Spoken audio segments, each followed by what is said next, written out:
kicking off the list at number 10, we have Multiple Man. James Madrox. He made his first comic book appearance in Giant Size Fantastic Four, issue 4, and right off the bat, he seems very soft-spoken. He seems very gentle. I mean, the Thing is yelling at him, and he's literally like, "Why do you reject me? Why?" Like, he's so almost poetic in a way. And then when the Thing goes to clobber him, bam, there's multiple more men. Now, he wasn't used very much in the X-Men, but he spent most of his days with X-Factor. But this guy is underrated. His powers may seem kind of weak compared to somebody like Jean Grey, but these duplicates can each make a duplicate. Let me try something. I'm Mr. Meeseeks. Look at me. I'm Mr. Meeseeks. I'm Mr. Meeseeks. Look at me. Hi. At one point, this guy had 40 of him running around town. 40. Now, the duplicates think, they feel, and they act independently, but they're guided by the original James Madrox. In a way, they're guided. They kind of know what to do. Each of these duplicates manifests one aspect of James' personality, and the longer the time away, the more those traits become extreme. And if one of these duplicates passed away, he can sense that the general area where the body is, which is like the saddest radar ever. This guy could take over the world if he wanted. It would be like that scene from The Matrix, but with more monologues probably. And before we go on to this list of X-Men you probably wouldn't expect to be that powerful, guys, if you want to go ahead and give this video a thumbs up, just right there, just give it a little tap tap, and it helps our studio out quite a bit. You guys are the best. Thank you so much for watching. Let's get back to the list. Lickety split. Number 9, Darwin. We saw this next mutant for a hot minute in X-Men First Class. He was played by Eddie Gathegi, who unfortunately didn't survive too long. See, he threw his life down on the line in order to protect his fellow X-Men. And this was still in the early days too. What a champ. He first showed up in the comics in 2005 with X-Men Deadly Genesis issue 2. Armando Munoz looked a lot different than we saw on screen as well. Since he was 4 years old, he was bald, his arms were super long, and his eyes were changing. He sure looks a little bit different than the young, handsome actor that we saw in the movie. His ability comes in handy a lot actually, more so in the X-Men movies. See, in the comics, he's practically immortal. His ability once allowed him to survive Hela's death touch. I mean, it's a little bit different than the last time we saw him, that's for sure. Number 8, Caliban. An albino mutant and former member of the Morlocks, Caliban made his first comic book appearance in Uncanny X-Men 148. So he has the ability to track down any mutant. He actually sacrifices himself in the movie Logan, where Stephen Merchant played him. He was also in X-Men Apocalypse for a bit too, played by a different actor. He was played by Tomas Lamarcus. He was originally an ally to the X-Men, but once he became a tracker for Apocalypse in X-Factor issue 24, titled The Fall of the Mutants. So he's pretty powerful, and he's done a lot of cool stuff too. He may seem like a gentle, lanky, pale man, but when Caliban is stressed out in the comics, he gains 2 additional powers: super strength and fear absorption. So if you put him in a corner, he'll be able to absorb the psionic energy in your fear and use it to power himself up even more. Number 7, Glob Herman. AKA Robert Herman, although Glob is much more fun to say. He made his debut in New X-Men issue 117, and he grew up with a father who despised mutants, so already he's off to a pretty rocky start. So when Glob mutated, his father was just not on board, so his mother drove Glob out to Westchester and just left him for Professor X. Like you leave a baby at a fire station. It's just like, yep, here you go, your problem now.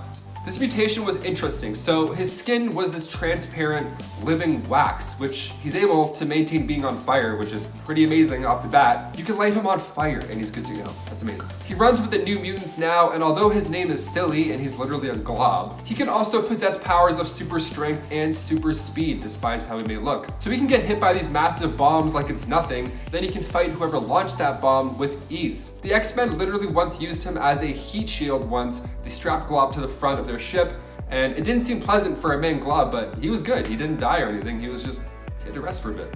Number 6, Toad. When you think of the name Toad in relation to a superhero, you're gonna picture something pretty silly in your head. And Mortimer Toneby isn't that far off from what you'd think. He made his first appearance in Uncanny X-Men issue 4. So he hops around, which seems silly, but his legs are so strong that he can leg press 3 tons. And it's not just his legs that are strong, his upper half possesses superhuman strength as well. His arms can lift about 1 ton. He also has flexible bone structure, regenerative healing factor, infrared vision, and the best part, his 30-foot long tongue can also act as a whip. And it can secrete venom that can give him mind control over your body, and his saliva is acid as well. Number 5, Wither.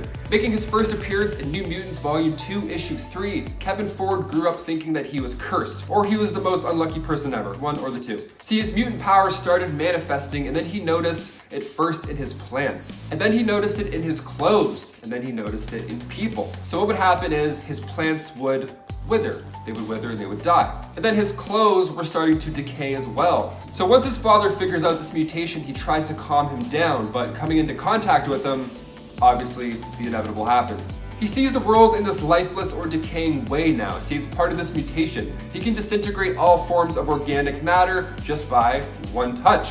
Whatever he touches withers, so now we get his name. It turns into dust within seconds, whatever it is. Now this seems boring, I guess. When you think of it in like a cinematic battle, it's not too exciting. But this guy could take out an entire elite squad just by touching them. I mean, realistically, just send him in always. No one's gonna expect it. All you have to do is get him to fist bump everybody and then bam, just like that. No more bad guys.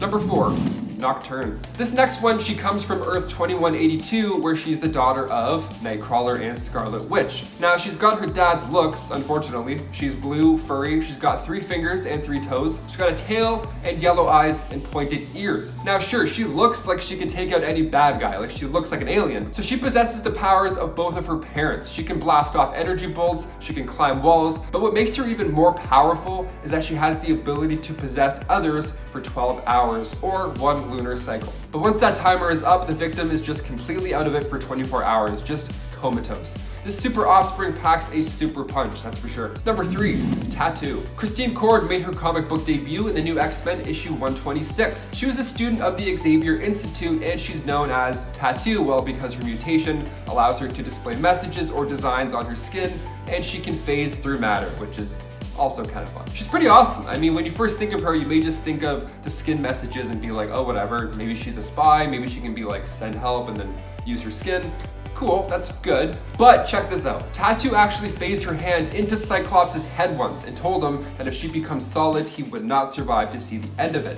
How awesome is that? But she sadly lost her powers during the events of M-Day, but if you ever ran into Christine again, she would probably surprise you with her new ability. When she was released from jail, she joined the New Warriors and was given her own Stiltman armor, becoming Longstrike. So bam, 2 in 1. Talk about underrated. Number 2, Banshee. The Screaming Banshee. Okay, he made his first appearance in X-Men issue 28. Sean Cassidy was born as the heir to the castle and estate of Cassidy Keep, Ireland. Now, Professor Xavier asked him to join the X-Men at the same time as Thunderbird, and they both stayed as members of the new X-Men. Now, he went on to train the new generation of X-Men and Generation X, but he sadly lost his life during Deadly Genesis when he was trying to stop Blackbird from crashing when it was taken over. So when you think of an X-Men who screams so loud he can hurt people, it's impressive on its own, sure, but his screams are actually stronger than we really think. His screams can actually break through an inch of steel. And with these wings that Professor X developed for him, he's able to harness his power and use his screams as energy to help him fly. So he can do so much more with his voice as well. He can tighten the sound waves around himself to make a sonic shield, and he can influence your subconscious by changing the tones and vibrations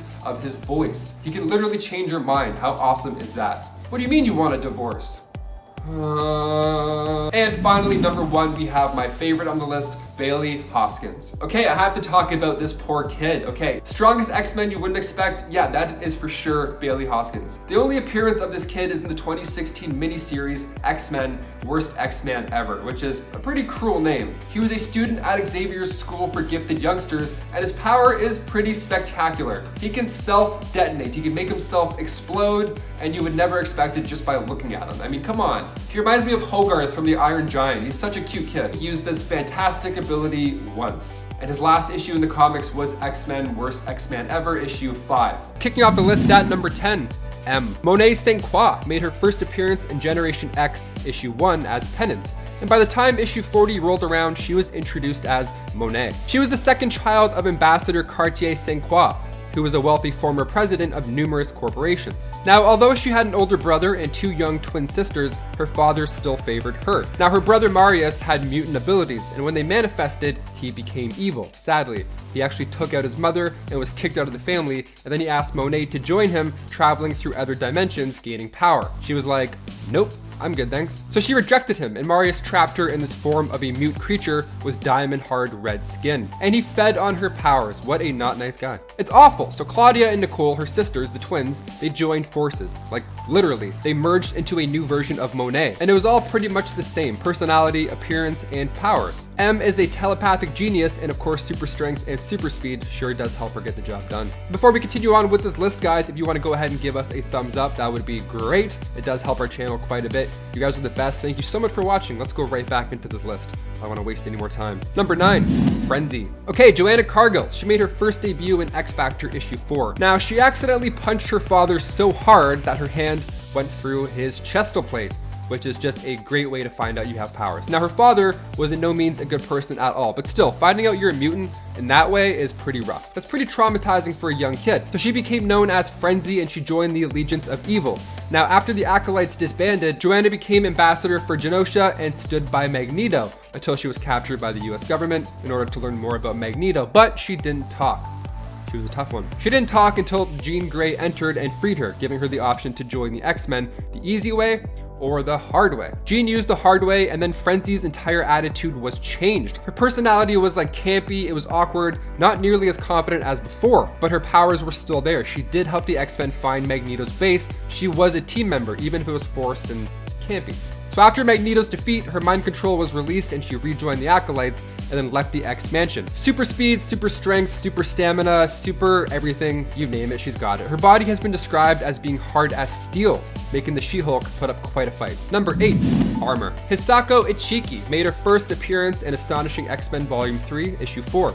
Now, she grew up in Japan before joining the Xavier Institute. She formed a close relationship with Wing and Blindfold once she joined Kitty Pryde's Paladin Squad. Now, her new close friends were being attacked one day by Ord of Breakworld, so Armor used her unique mutant abilities to take care of him with a mighty punch. She can create this psionic exoskeleton suit of armor, hence the name Armor. It's fueled by the energy of Hisako's ancestors. In the Ultimate Universe, her abilities create quite the spectacle as well.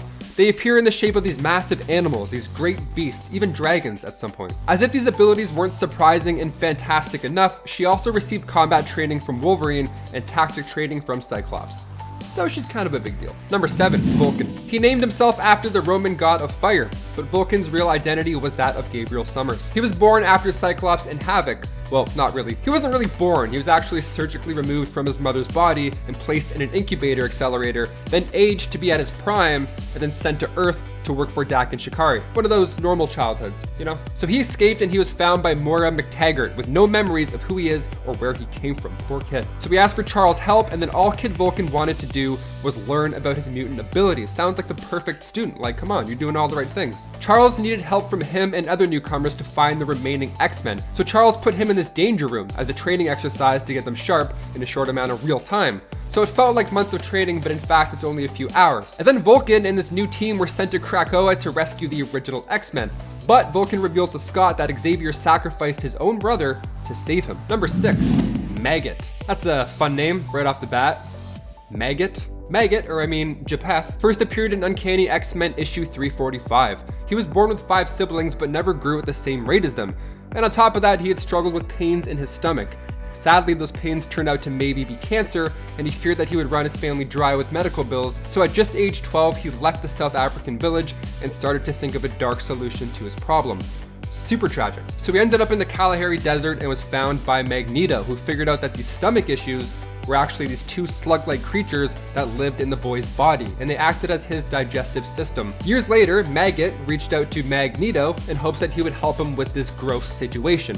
Now the slugs, named Eenie and Meanie, because that's what you do when you have slugs, you give them cute nicknames, they were these sentient techno-organic slugs that could devour anything. Doesn't matter what kind of matter you are, gone, devoured. They would do it fast too, not at the pace of normal slugs. And once lunchtime was finished, they would return back to Japheth's stomach, transferring the energy from what they just consumed, granting him super strength and durability. Also, he had a nice avatar tan to go along with these magnificent abilities. Number 5, Kid Omega. Now again, the word kid is used lightly in this list. You do not want to underestimate Quentin Quire, aka Kid Omega. He made his first appearance in X-Men issue 134. He's been described as one of the most powerful telepaths next to Jean Grey.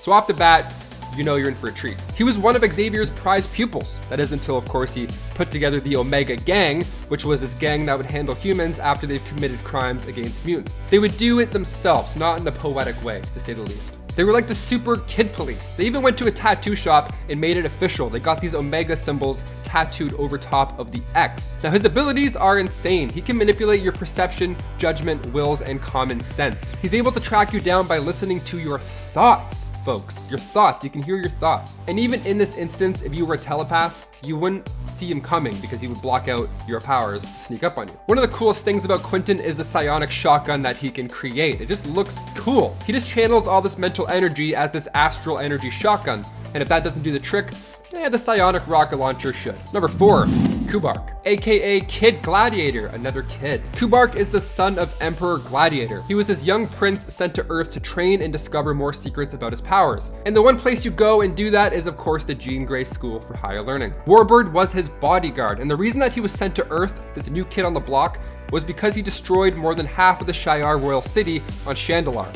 Just for fun, you know? In Wolverine and the X-Men, he arrives and starts giving orders to other students, like to bring him snacks, the whole thing. And he wanted these students to call him their new Imperial Overlord. He's jam-packed with superpowers though. He can possess the ability to fly, and his eyes are pretty interesting, not just to look at. He has microscopic vision and can blast heat beams through those peepers. And with an incredible lung capacity, he can take in large amounts of air and blast it out, creating these hurricane-like winds. And if that doesn't work, he can use his breath to freeze you dead in your tracks. Number 3, Lifeguard, aka Heather Cameron. Lifeguard is such a cool character. Okay, let's talk about her. She's super unique. She made her first debut in Extreme X-Men issue 6. And judging by her name, yes, she of course started off as a lifeguard and also as a surfer. Her mutant ability is that of a lifeguard. Literally, her powers allow her to manifest whatever is needed to save the life of somebody near her. If you're allergic to peanuts, bam, EpiPen, stab, we're good. She's like the super medic of the X-Men. She's awesome. After the events of M-Day, Heather was one of the lucky to retain her abilities. She's almost a combination of Darwin and Mystique. Now, I talked about Darwin in part 1 of this list, so if you want a little bit of catching up to do,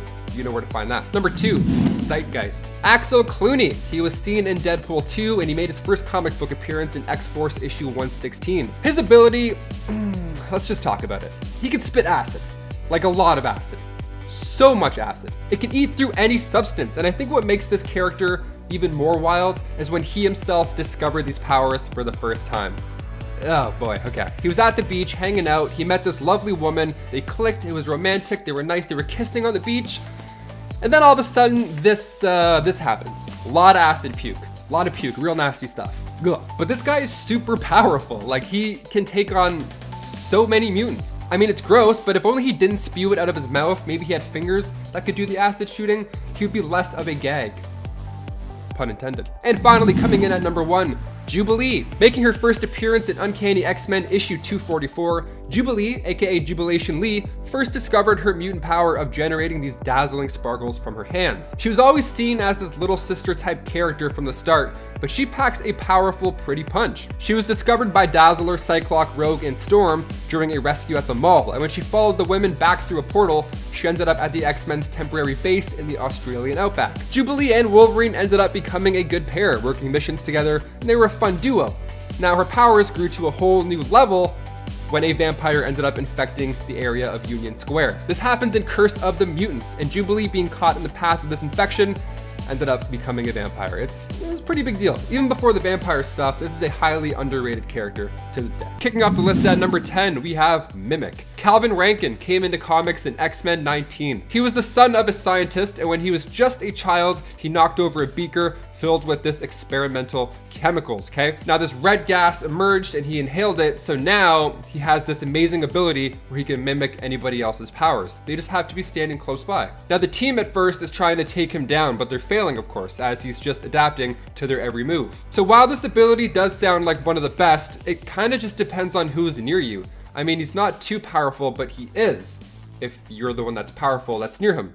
See what I mean? So if you're hanging out with Mimic, he may just seem pretty normal. That's because, well, shocker, you're just pretty normal. You can't fly, you can't shoot lasers out of your eyes. But if Cyclops came along, all of a sudden, this guy is totally different. You're still a boring human. Now he's another Cyclops. How unfair is that? And before we continue on with this list, guys, if you want to go ahead and give us a thumbs up, that would be awesome. It really does wonders for our channel. You guys are the best. Thank you so much for watching. Now let's get right back into these crazy mutants. Number 9, not another teen mutant. Okay, this next one is a one-off, okay? He doesn't have a name exactly, so we'll just refer to him as Teen Mutant from now on. Not a Teen Mutant Ninja Turtle, just a Teen Mutant. Well, you'll see, it's kind of crazy. At first, he looks like a regular kid. He's got posters on his wall, one of which is Wolverine with the caption, "Be different," right below it, but we'll talk about that a little later, because he may have taken that a little too literally. So he wakes up, he's ready for school, he's looking for breakfast. His mom is nowhere to be seen, only a pile of her clothes remain on the ground. So he doesn't call the police, but rather he just writes a note, sticks it, and then goes to school.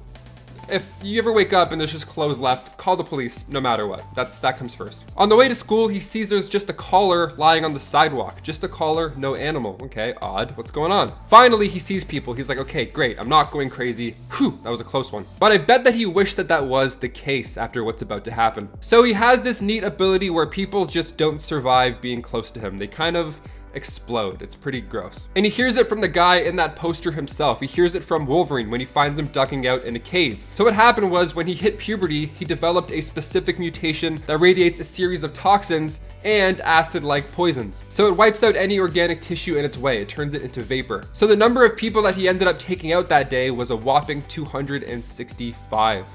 And you thought he was just another blonde-haired teen heartthrob. Think again. Number 8, El Guapo. This next one, I don't think I would even notice this mutant if he was standing right in front of my very eyes. Meet Robbie Rodriguez. He was the stuntman for X-Statix, the movie. Now, he saved the team from Sharon Ginsburg. She attacked because she blamed X-Statix for the amputation of her wings. So in comes Robbie Rodriguez with his sentient skateboard to save the day. That's right, sentient skateboard, you heard me. He has no real powers himself, but he has this symbiotic skateboard that acts along with his mental commands, even subconscious thoughts sometimes. So the skateboard once beat him up for cheating on his girlfriend. So next time you see a dude at the skate park, just double check and see if it's Robbie Rodriguez, because you never know. Number 7, Anarchist. Tyke Alucard made his first appearance in X-Force issue 116. The same issue that had Zeitgeist origins as well, actually, which is in part 2. If you haven't already seen it, I talk about him. He's the guy who pukes acid. Gross. But we also meet Tyke Alucard in this. So he said he doesn't want to go and give away all his secrets, but he's got something going on with his sweat. It's like acid. He can secrete acid from the pores of his body, and if there's enough of it, say that when he's fighting bad guys, it becomes this form of energy that he's able to blast out. He would blast these acid blasts. Like, how insane is that? The guy makes acid brass knuckles. Brassed knuckles.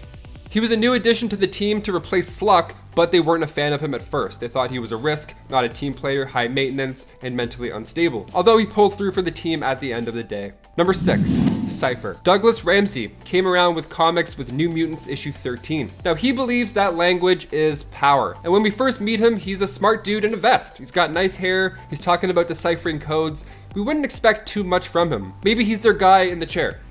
Other chair. Now Douglas is actually quite powerful. His ability allows him to communicate with any species. Written or spoken language doesn't make a difference. Doug's got your back, whatever language that is. He can also extend this ability to decipher codes and complex equations, leaving him a pretty powerful asset to any team. Number 5, Eye-Boy. Trevor Hawkins, again, one of those mutants where you can probably guess his mutation just on his name alone. Eye-Boy is, yes, covered in eyes. 57 of them, to be exact. He made his first appearance in Wolverine and the X-Men issue 19. He was one of the new mutants that manifested their power after the Avengers vs. X-Men war. Then he enrolled in the Jean Grey School for Higher Learning. So Eye-Boy, okay, big deal. You walk up, you poke all of his eyes out, problem solved. We've played Zelda before, we know how to defeat this guy. Wrong. He is more than meets the eyes.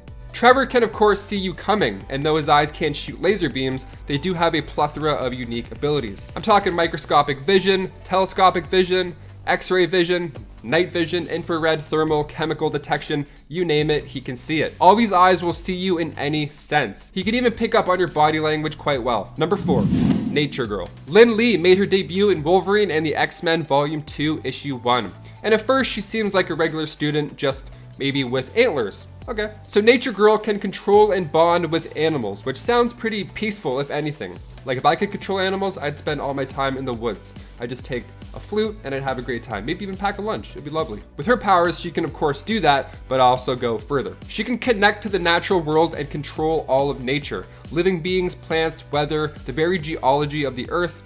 Whatever the case is, she can control it. She can talk to plant lives as well. So if there's any plants that need some watering in your apartment, she'll let you know. And if Nature Girl needs to make a quick escape and there were no birds around to control, she herself can fly only for a limited time. Number 3, gold balls. Fabio Medina made his comic book debut in X-Men Volume 3, but it wasn't until issue 11 that we got to meet gold balls. His powers came to be after somebody tried to rob him, then all of a sudden he started to generate these spheres, these gold balls, out of every part of his body, and whenever these bouncy gold balls hit something, they would make a boink sound, which ought to be pretty annoying just as it is. So these gold balls were not made of gold, rather they were produced from infertile eggs. He's pretty outstanding as it is, but currently in the comics, he's referred to as Egg, which is more appropriate after he learned the true nature of his abilities. So Egg and these other members of the Five are tasked with resurrecting any mutants that have met their terrible fate. So eggs are a major key to this process. So he's not just all about,